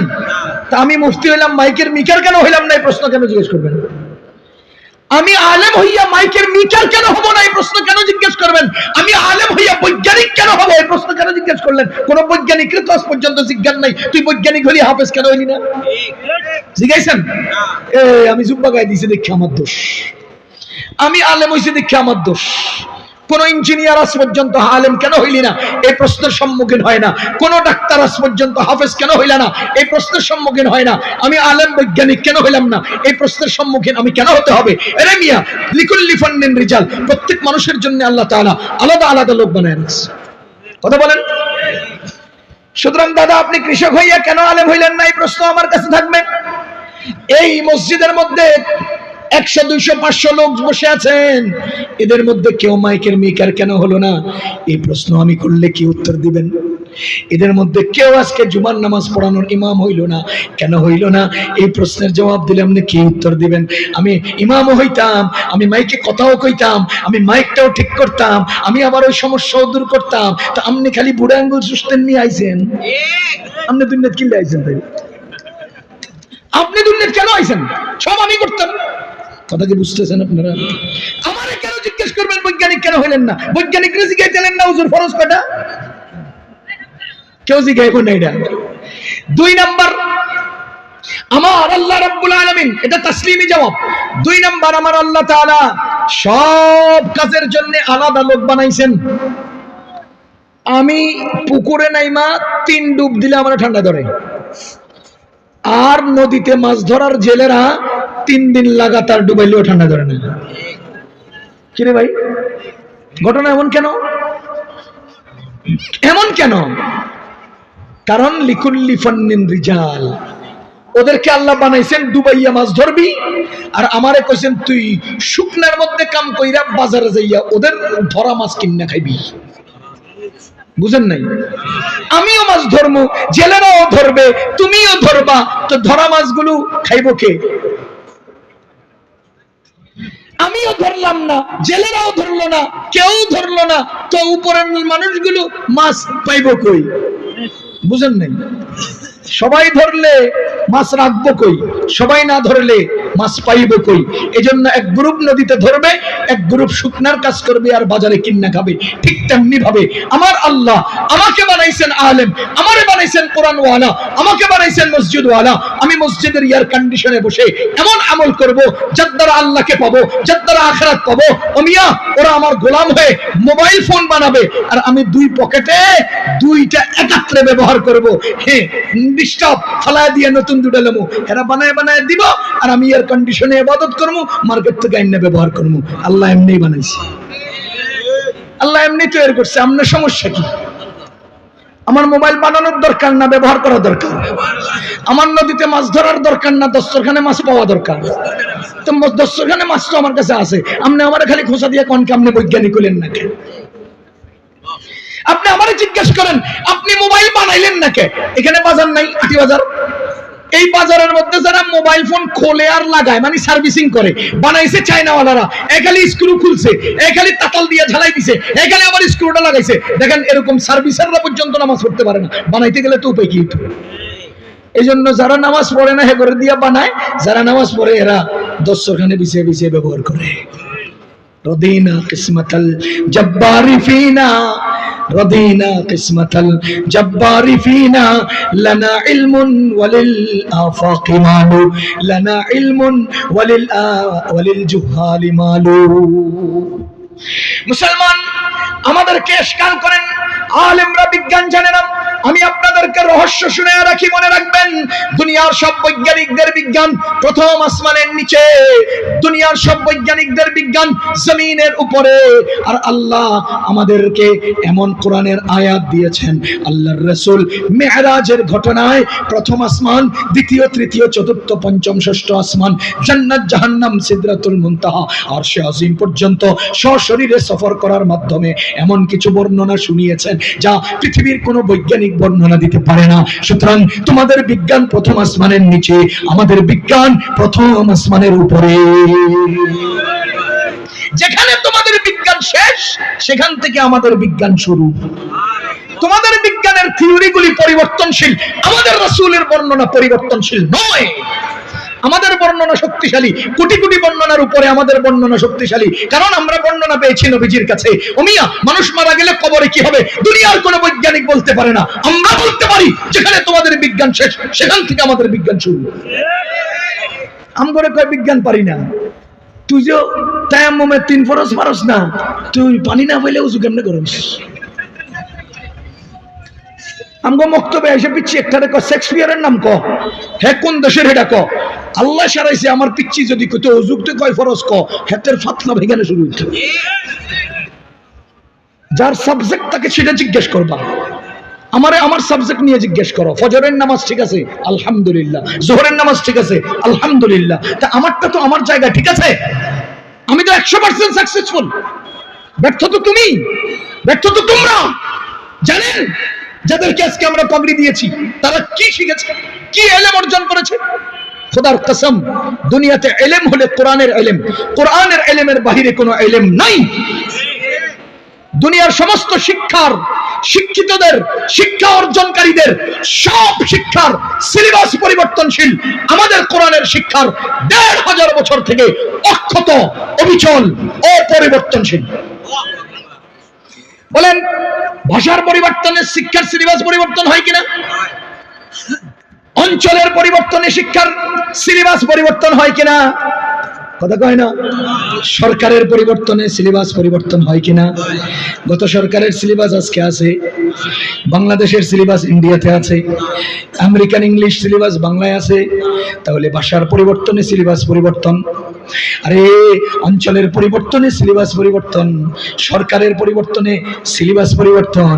খোদার কসম, ১৫০০ বছর যাবত অঞ্চল, ভাষা, সরকারের পরিবর্তনে আমার শিক্ষার সিলেবাস পরিবর্তন হয় নাই। আমারটা শিক্ষা, তোরটা তামাশা। আমারটা শিক্ষা, তোরটা তামাশা। তুই সার্টিফিকেট পাস, আর আমার একটা সার্টিফিকেট পাই না। তোর সার্টিফিকেট ধুইয়া পানি খাইলে লাভ হয়, আমার সার্টিফিকেট না। আমার শিক্ষার সিলেবাসের প্রথম সূরা পয়রা ফু দিলে কাল্লা ফাতা হয়ে যায়। তোর সার্টিফিকেট দিয়ে কি হয়? কথা বুঝতেছেন না আপনারা? সুতরাং আমরা ইশকাল করতে একটু ধীরে সুস্থে বুঝে শুনে কইরেন, বুঝে শুনে কইরেন। আল্লাহ, সব বর্ণনা ভিন্ন দিকে গেলে অসুবিধা। শুধু এতটুকুন আমি আপনাদেরকে বলি, পৃথিবীর বুকে কোন বৈজ্ঞানিক যদি বিজ্ঞান বা গবেষণা আমাদের সামনে পেশ করে, সেটা যদি কোরআনের মুওয়াফিক হয় তাহলে মানি, মুখালিফ হলে ডাস্টবিনে ছড়ে ফেলি। এটাই বক্তব্য। এবার বলেন তো, ওই সমস্ত বৈজ্ঞানিকরা আমাদেরকে বললেন 2001 সালের মে মাসের 5 তারিখে কিয়ামত হবে, হয়েছে। তাহলে তাদের বিজ্ঞান ভুল। কথা বুঝতেছেন? এবার আমি আপনাদেরকে একটা চমৎকার বর্ণনা শোনাই। মুসলমান, আমাদের নবীজি সাল্লাল্লাহু আলাইহি ওয়াসাল্লাম মিরাজে আল্লাহর আরশে আজিমে গিয়েছেন কিনা? আমাদের জিবরাইল আলাইহিস সালাম আসমানে থাকেন কিনা? বুঝেন, জিবরাইল কোথায় থাকেন? নবীজি মেরাজে কোথায় গেছেন? আর দুনিয়ার বৈজ্ঞানিকরা কোথায় থাকে? জমিনে, মাটি। দেখেন, হযরত ওমর রাদিয়াল্লাহু তাআলা আনহু বলেন, একদিন আমরা নবীজি সাল্লাল্লাহু আলাইহি ওয়াসাল্লামকে সামনে নিয়ে গোল হয়ে বসে আছি। ইত্যবসরে একজন লোক প্রবেশ করলেন। লোকটাকে আমরা কেউ চিনি না। লোকটার চেহারাটা চমৎকার, লোকটার চুলগুলো কুচকুচে কালো, শাদীদু সাওয়াদি শাম, লোকটার পোশাকগুলো ধবধবে সাদা, শাদীদু বিয়াদি সিয়াব, পোশাকগুলো ধবধবে সাদা, লা ইউরা আলাইহি আসারুস সফর, হেজেদ সফর করে দূর থেকে আসছে এমনটাও বোঝা যায় না, ওয়ালা ইয়ারিফু আহাদুন, আমাদের কেউ তারা চিনিও না। আরে চিনি না যেহেতু দূরের, সফরের আসর নাই যেহেতু কাছের, সফরের আসর নাই, ইস্তারি ঠিক, জামা চকচক, চুল কুচকুচ, কি চমৎকার, আসছে দরজা খুলে মাত্র, দেখা যায় এমন, কিন্তু চিনি না, মনে হয় দূরের, না চেনার কারণে মনে হয়, আর একেবারে বেশভূষায় মনে হয় কাছের। কিন্তু নবীজির সামনে জিজ্ঞাসার তো কোনো সুযোগ নেই, কোনো প্রশ্ন তো উত্থাপন করা যায় না। লোকটা সোজা ঢুকলেন, ঢুকে আমাদেরকে ওভারটেক করলেন, নবীজির সামনে গেলেন, নবীজির হাঁটুর সাথে নিজের হাঁটু মিলিয়ে হাঁটু গেড়ে বসে পড়লেন, বসে নিজের দুই হাতকে রানের উপরে রাখলেন, রেখে নবীজির মুখোমুখি হয়ে একেবারে মনোযোগী হয়ে 4-5টা প্রশ্ন করলেন।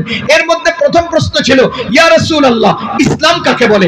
2 নম্বর প্রশ্ন ছিল, ইয়া রাসূলুল্লাহ, ঈমান কাকে বলে? 3 নম্বর প্রশ্ন ছিল, ইয়া রাসূলুল্লাহ, ইহসান কাকে বলে? নবীজি জবাব দিয়েছেন। আমি এটার উত্তর দেওয়ার ওয়াজ করি নাই আজকের ওয়াজ হলো 4র্থ এবং 5ম নম্বর প্রশ্ন। 4র্থ নম্বরে প্রশ্ন করেছেন, ইয়া রাসূলুল্লাহ, কিয়ামত কবে হবে? 4 নম্বর প্রশ্ন, ইয়া রাসূলুল্লাহ, মাতা সাআহ, কিয়ামত কবে হবে? আমাদের নবীজি সাল্লাল্লাহু আলাইহি ওয়াসাল্লাম বলেন, মাল মাসউলু আনহা বিআলামা মিনাস সাইল। আমিও কানা, ভাইও চোখে দেখে না, আমিও কানা, ভাইও চোখে দেখে না। নবীজি বলেন, মাল মাসউলু আনহা, যাকে তুমি জিজ্ঞেস করেছ, বিআলামা, তিনি কিছু জানে না, মিনাস সাইল, সুয়ালকারী থেকে বেশি। তার মানে সুয়ালকারী যেমন জানে না, আমিও তেমন জানি না। এবার আপনারা বলেন তো, কিয়ামত কবে হবে? কোরআন বলে, ইন্নাল্লাহা ইনদাহু ইলমুস সাআহ, কিয়ামত কবে হবে এই বিষয়টা একমাত্র আল্লাহ জানেন। বলেন তো, আমাদের নবীজি মেরাজে গিয়েছেন কোথায়? আরশে আজিমে। আমাদের জিব্রাইল থাকেন কোথায়? কথা কয় না, আসমানে। জিব্রাইল জিজ্ঞেস করেন কারে? মেরাজে গেছেন যিনি তারে। আসমানে থাকেন যিনি তিনি, মেরাজে গিয়েছেন তিনি তাকে জিজ্ঞেস করে কিয়ামত কবে হবে। তারা দুইজনে কয়, আমিও জানি না, তুমিও জানো না। আর দুনিয়ার থাকা বৈজ্ঞানিকরা কয় 2001 সালের মে মাসের 5 তারিখে। কথা কন, মিথ্যুক। এই বিজ্ঞান মিথ্যা, এই বৈজ্ঞানিক মিথ্যুক। আপনারা কি বুঝতেছেন? জিব্রাইল জিজ্ঞেস করতেছেন নবীজিকে, তোদের সমস্ত বৈজ্ঞানিকরা প্রথম আসমানের নিচে, আর আমাদের নবীজি 7 আসমান ভেদ করে আরশে আজিম পর্যন্ত গিয়ে আসছেন। তিনি বলেন কিয়ামত কবে হবে জানি না। তুই কেমনে জানোস? কথা বুঝতেছেন? সুতরাং এক জায়গায় ধোঁকা, সব জায়গায় ধোঁকা, এক জায়গায় মিথ্যা, সব জায়গায় মিথ্যা।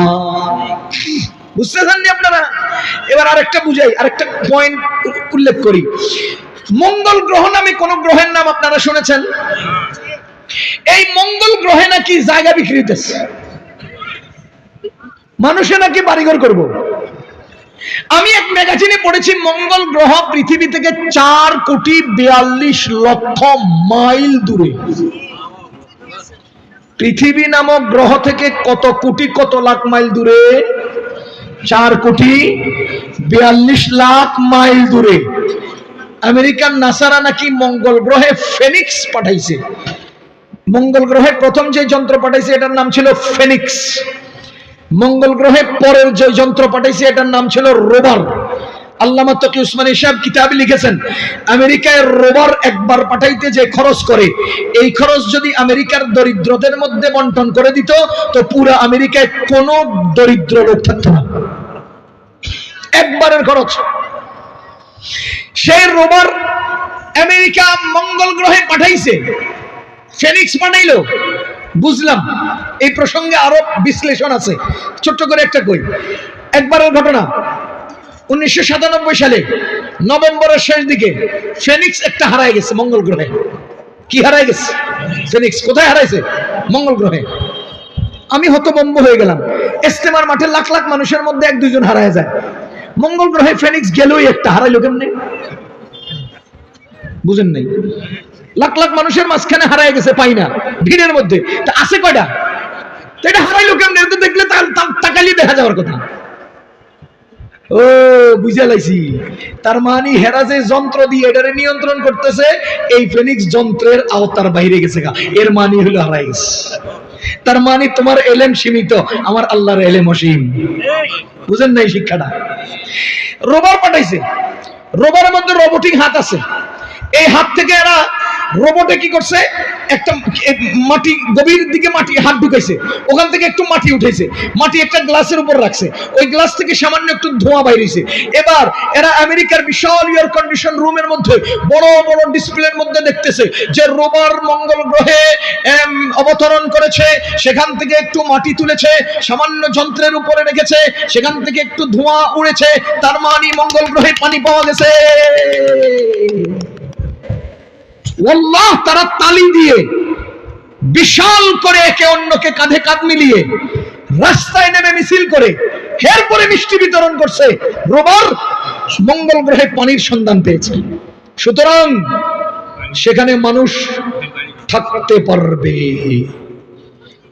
আমার আল্লাহ বলেন, ওয়াজআলনা মিনাল মাই কুল্লা শাইইন হাই, পানি থেকেই আমি দুনিয়ার সবকিছুর জীবন দিয়েছি।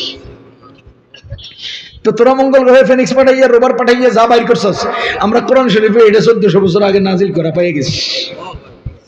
তো আমরা বিজ্ঞান জানি না, আচ্ছা মাইনে নিলাম কিছুক্ষণের জন্য পানি পাওয়া গেছে, মানুষ থাকতে পারবে। এবার আপনারা বলেন, দুইজন পুরুষ গেলে মানুষের প্রজন্ম বৃদ্ধি পাবে না একজন মহিলা একজন পুরুষ যেতে হবে? আরে কথা কয় না? ইয়া আইয়ুহান নাস, হে মানুষ, ইত্তাকু রাব্বাকুম, তোমাদের রবকে ভয় করো। আল্লাযী খালাকাকুম মিন নাফসিন ওয়াহিদা, নিশ্চয়ই আল্লাহ তোমাদেরকে একটা নফস থেকে বানিয়েছেন, একটা জিসিম থেকে বানিয়েছেন, একজন মানুষ থেকে বানিয়েছেন। ওয়া খালাকা মিনহা যাওজাহা, এরপরে তার স্ত্রীকে বানিয়েছেন। এরপরে ওয়াবাসসা মিনহুমা, এই স্বামী স্ত্রী দুজনের থেকে ওয়াবাসসা মিনহুমা রিজালান কাসীরা ওয়া নিসা, বহু সন্তান দুনিয়াতে পাঠিয়েছেন। তার মানে আগে স্বামী স্ত্রী দুইজন, তারপরে এর সন্তান। এবার আপনারা বলেন, এই এলাকার নাম কি?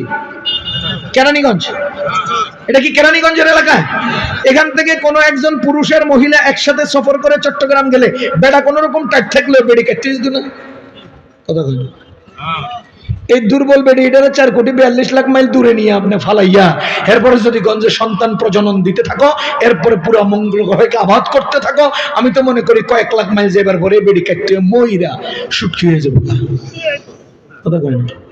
তো তুই হ্যাঁ জায়গায় বেচবি কি, আর আমার গল্পই শুনেছ কি? এটার পিছনে আমার একটা গল্প মনে পড়ছে, বৈজ্ঞানিকদের এই বিজ্ঞানের পিছনে আমার একটা গল্প মনে পড়ছে। আমি যখন সর্বপ্রথম 2005 সালে দারুল উলুম দেওবন্দে পড়তে যাই, তা আমার আব্বা জান আমাকে বলে দিয়েছেন, তুমি যেখানে যাইবা কোন পথিককে জিজ্ঞেস করবা না, দোকানদাররে জিজ্ঞেস করবা যে আমি অমুক জায়গায় যাবো বা আমার এই দরকার। লাগে না সহযোগিতা? দোকানদাররে জিজ্ঞেস করবা, তো দোকানদার দোকান রাইখা তোমাকে নিয়ে কোনো চিপায় যেতে পারবে না। আর পথিকরে যদি জিজ্ঞেস করো ভাই অমুক জায়গাটা কই, হ্যাঁ তোমারে বলবো যে চলেন আমার সাথে, এটা করে চিপার মধ্যে নিয়ে তোমার সব রেখে দিতে পারে। বালা বুদ্ধি দিছেন আমার আব্বা জান রহমতুল্লাহ আলাইহি, আমার এই বুদ্ধিটা দিয়ে দিছেন। তো দোকানদাররে জিজ্ঞাসা, আচ্ছা ঠিক আছে, আমি আমার চাচার শালা, আমার এক মামা, ফারুক মামা ওনার নাম, উনি দিল্লিতে থাকতেন, নিজামুদ্দিন এলাকায় থাকতেন। উনি আমারে বলতেছে তুমি যাইয়া রাত্রে নিজামুদ্দিন উঠবা, কারণ তুমি কলকাতা থেকে যে ট্রেনে উঠবা এই ট্রেন 7টা 7:30টায় ছাড়বে, পরের দিন রাত 9টা বাজে নিয়ে দিল্লিতে নামাবে। তার মানে 25 ঘন্টা পরে আমি দিল্লিতে নামবো। এখন রাত্রে যাবো কই? দেওবন্দ যেতে হলে তো অনেক সময় লাগবে, তুমি নিজামুদ্দিন গিয়ে থাকবা। তা আমি স্টেশন থেকে বের হলাম, বের হয়ে এক রিক্সাওয়ালারে বললাম যে ভাই निजामुद्दीन जाना है, जाओगे? कह रहे कि चलो चलो 30 रुपया लगेगा। मैंने कहा भाई छात्र आदमी हो, कहाँ से 30 रुपया दूंगा, 20 दे दूंगा। कहा ठीक है चलो। एरपरे उठलाम, কতক্ষণ পর্যন্ত চালায় নিয়ে আমারে নামাই দিলেন, বললেন যে यहाँ से बस पे चढ़ जाओ और निजामुद्दीन चले जाओ। আমি ওখান থেকে বাসে উঠে নিজামুদ্দিন গেলাম। পরে আরেকবার যখন দিল্লি স্টেশনে গেছি, বাইরে দেখি বেটা যেখান থেকে রিক্সা উঠেছে ওখান থেকে রিক্সা যেখান থেকে নামাইছে মাত্র কয়েকশো গজ। এই বেটা আমারে বলতে পারতো যে ওখানে যাইয়া বাস উঠা দিল্লি নিজামুদ্দিন যাওগা। হ্যাঁ আমারে কয় উঠা যাও 30 টাকা দিও, ওই হেন্দা নিয়া ওই দিক দিয়ে ঘুরে ওইখানে নামাইয়া কয় আনতে বাস উঠে যাও না, 20 টাকা নিয়ে গেল। আমার ধারণা আমেরিকার নাসা বলেন আর রাশিয়ান ইসা বলেন, যেই কোনো মহাকাশ বৈজ্ঞানিকরা আমাদেরকে চাঁদের দেশ মঙ্গল গ্রহের যে গল্প শোনায়, এটা অবিকল ইন্ডিয়ান এই দিল্লির রিক্সাওয়ালার মতো। পৃথিবীর বুকে একটা বিশাল জঙ্গল আছে, পৃথিবীর 100 ভাগের 60, যেখানে এখনো পর্যন্ত প্রায় 20 ভাগ জায়গা পড়ে আছে। আদম আলাইহিস সালাম থেকে আজ পর্যন্ত কোনো মানুষ সেখানে যায় নাই, সেখানে মানুষ বসবাস করে নাই। সে আমাজন জঙ্গল, ব্রাজিলের আমাজন নদীর পাশের সে আমাজন জঙ্গল, যেটাকে পৃথিবীর ফুসফুস বলা হয়। আমার ধারণা এরা ওই জায়গায় সুন্দর একটা জায়গা পরিষ্কার করিয়া সেখানে একটা হেলিকপ্টার নামাইয়া এরপরে আনকমন টাইপের ছবি তুলিয়া পৃথিবীকে দেখায়, আমরা মঙ্গল গ্রহে চাঁদের দেশে চলে আইছি। দিল্লির রিক্সাওয়ালা আর আমেরিকান বৈজ্ঞানিক একটাতে তোরা মিথ্যুক সাব্যস্ত হইছস, সবটাতে তোরা মিথ্যুক। কথা কন।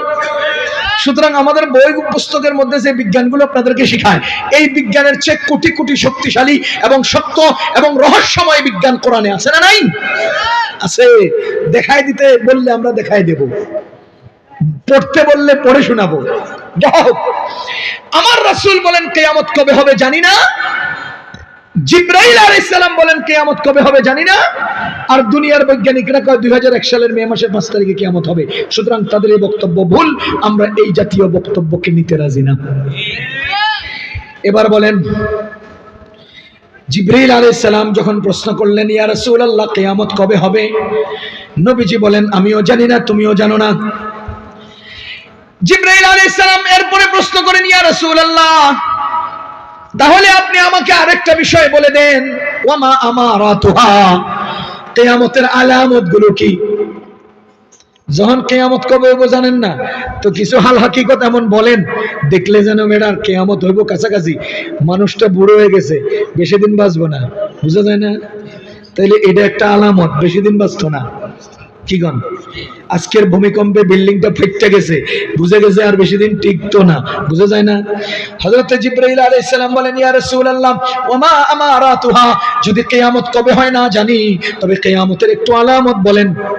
আমাদের নবীজি মাত্র 2টা আলামত বলেছেন, সত্য 2টা আলামত, মস্ত বড় 2টা আলামত। 1 নাম্বার নবীজি বলেছেন, আনতালিদাল আমাতু রাব্বাতাহা, মানুষ চরিত্রহারা হবে, মানুষ আখলাক বিনষ্ট হবে, মানুষের অত্যাচার বেড়ে যাবে, মানুষের অহংকার বেড়ে যাবে, মানুষের ইনসাফ বিনষ্ট হবে। এটা হলো কিয়ামতের আলামত। আনতালিদাল আমাতু রাব্বাতাহা, এর সরাসরি শাব্দিক অনুবাদ হলো মা তার বাঁধি তার মুনিবকে জন্ম দিবে। আনতালিদাল আমাতু রাব্বাতাহা, মুনিব বাঁধি তার মুনিবকে জন্ম দিবে, বাঁধি তার মুনিবকে জন্ম দিবে। আরে বাঁধি মুনিবকে কিভাবে জন্ম দেয়? বাঁধি কিভাবে মুনিবকে জন্ম দেয়? তার মানি, এটাকে আমরা ঘুরাইয়া অর্থটাকে ভিন্নভাবে নিচ্ছি। তার অর্থ হলো সন্তান তার মায়ের সাথে বাঁধির মতো আচরণ করবে। সন্তান তার মায়ের সাথে কিসের মতো আচরণ করবে? বাঁধির মতো আচরণ করবে। এটা হলো সরাসরি অনুবাদের আকসে মুস্তাবির নতিজা। এবার এটা থেকে মূল পরিস্থিতির নতিজা কি জানেন? পরিস্থিতির নতিজা হলো পৃথিবীর সবচাইতে বেশি সম্মান, শ্রদ্ধা, ভালোবাসা, মহব্বত পাওয়ার যোগ্য সত্তা হলেন মা। সবচেয়ে বেশি আদরের যোগ্য সত্তা মা, সবচেয়ে বেশি খেয়াল রাখার মানুষ মা। সেই মা হয়ে যাবেন বাদী। তার মানে পৃথিবীর বুকে আর কোনো ইনসাফ থাকবে না, পৃথিবীতে কোনো মর্যাদাশীলদের মর্যাদা থাকবে না, পৃথিবীতে কোনো আদর্শ হক বলতে কিছুই থাকবে না, পৃথিবীতে হকদারের হক ঠিক মতো আদায় হবে না, ইনসাফ বিলুপ্ত হবে, আখলাক বিলুপ্ত হবে, এই অহংকার বেড়ে যাবে। এই সবগুলো আনতালিদাল আমাতু রাব্বাতাহার মধ্যে ঢুকানো আছে। এই এক বাক্যের মধ্যে সব। সম্মানের সম্মান থাকবে না, ভালোবাসা পাওয়ার লোকের ভালোবাসা থাকবে না, নিজের বউরে ভালোবাসবো না, আরেকজনের বউর লোকে ফিটির ফিটির করবো, নিজের মারে মা ডাকবো না, ওই বন্ধুর বউয়ের মারে মা ডাকবো। বুঝলেন নাই? এই আনতালিদাল আমাতু রাব্বাতাহার মধ্যে এটা আছে। যাহা হোক, 2 নম্বর আলামত, وأن ترى الحفاة العراة العالة الرعاشا يتطاولون في البنيان, আনতারাল হুফাতাল উরাতাল আলা। নবীজি তিনটা শব্দ বলেছেন। এক নাম্বার বলেছেন যাদের পায়ে জুতা ছিল না, গায়ে পোশাক ছিল না, পরনে লুঙ্গি ছিল না, পরনে ভালো কাপড় ছিল না, গায়ে গেঞ্জি ছিল না, পায়ে জুতা ছিল না, রিয়াশায়। নবীজি বলেন এরা ছাগল চড়াইতো। কি চড়াইতো? ছাগল যারা চড়ায় এদেরকে কি বলে? রাখাল। এবার বলেন জুতায় পা নাই, পায়ে জুতা নাই, গায়ে পোশাক নাই, রাখালের বাচ্চা রাখালরা ইয়াতাতাওয়ালুনা ফিল বুনিয়ান, লম্বা লম্বা বিল্ডিং বানাতে থাকবে। তার মানে ফইন্নির ফোলারা বিল্ডিং বানাইবো, রাখাইল্লার ফোলারা বিল্ডিং বানাইবো। কোন বুঝতেছেন? এই হাদিস থেকে কি বাইর হয়? এই হাদিস থেকে বাইর হয় দুর্নীতি বেড়ে যাবে, অবৈধ পথে অর্থ ইনকাম সোর্স বেড়ে যাবে। কিভাবে? ব্যবসায়ীর ছেলে ব্যবসায়ী হয়ে বড় বিল্ডিং বানাবে, নবীজি এ কথা বলেন নাই। কোটিপতির ছেলে কোটিপতি বিল্ডিং বানাবে, এ কথা বলেন নাই। নবীজি বলেছেন যার পায়ে জুতা কেনার পয়সা ছিল না, যার গায়ের গেঞ্জি কেনার পয়সা ছিল না, যেই বেটা রাখালি করত, সেই বেটা এমন রাস্তায় পয়সা কামাবে, তারা বড় বড় বিল্ডিং বানাবে। ও ভাই, আপনাদের মনে থাকার কথা, বলেন তো কিছুদিন আগে এমন লোক ছিলেন কিনা যারা মাত্র 3 বেলার পেটে ভাতে অন্যের গরু চড়াইছে? ঠিক মতো ভাত পায় নাই, ভাতের লগে ফ্যান, ফ্যানের লগে ভাত মিলাইয়া এক বেলা খায়, এরপরে গরু চড়াইয়া এভাবে চলছে। আরে এই রাস্তাগুলো তৈরি করার সময় ভেকু মেশিন ছিল না, মানুষ মাটি কেটে রাস্তা তৈরি করেছে। যারা এই মাটি কেটেছে তাদের পোলাপাইন আজকে মহামহান অট্টালিকা বানাচ্ছে। ওই পেটে ভাতে গরু চড়ানোর লোকগুলো আজকে বড় বড় বিল্ডিং তৈরি করতেছে। আমাদের নবীজি বলেন বেইনসাফি, দুর্নীতি, অবৈধ পথে পয়সা কামানোর রাস্তা এমন বেড়ে যাবে, অবৈধ পন্থায় পয়সা ইনকাম, এটাকে ইনকামের প্রকৃত সোর্স মানুষ মনে করতে থাকবে। যদ্দরুন একেবারে নিকাম্মা নিম্নমানের রাখালের বাচ্চারাও কোটি কোটি টাকার মালিক হয়ে বড় বড় অট্টালিকা তৈরি করবে। বুঝছে না? এগুলো কিয়ামতের আলামত। এজন্য ভাই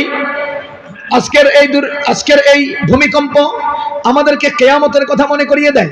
কিয়ামত সংক্রান্ত অনেক আয়াত, অনেক আলোচনা, অনেক কথা আরো আছে। আজকে এতটুকুন আমরা শুধু বলবো যে আজকের ঘটনা আমাদেরকে কিয়ামতের একটা দৃশ্য মনে করিয়ে দিচ্ছে। আমাদের এই দুনিয়া ধ্বংস হবে, আমরা ধ্বংস হব, আমাদের সম্পদ সন্তান সব ধ্বংস হবে। কিভাবে হবে? কিছুই করার থাকবে না। সময় এখনই আছে। আল্লাহ আমাদেরকে সময় ফিরিয়ে দিয়েছেন যাতে আমরা ঘুরে দাঁড়াই, যাতে আমরা আল্লাহর দিকে মনোনিবেশ করি, যাতে অন্যায় অবিচার ছেড়ে ইবাদতের পথে আমরা অগ্রসর হই। আল্লাহ তাআলা আমাদেরকে কথাগুলো বুঝার তৌফিক দান করুন।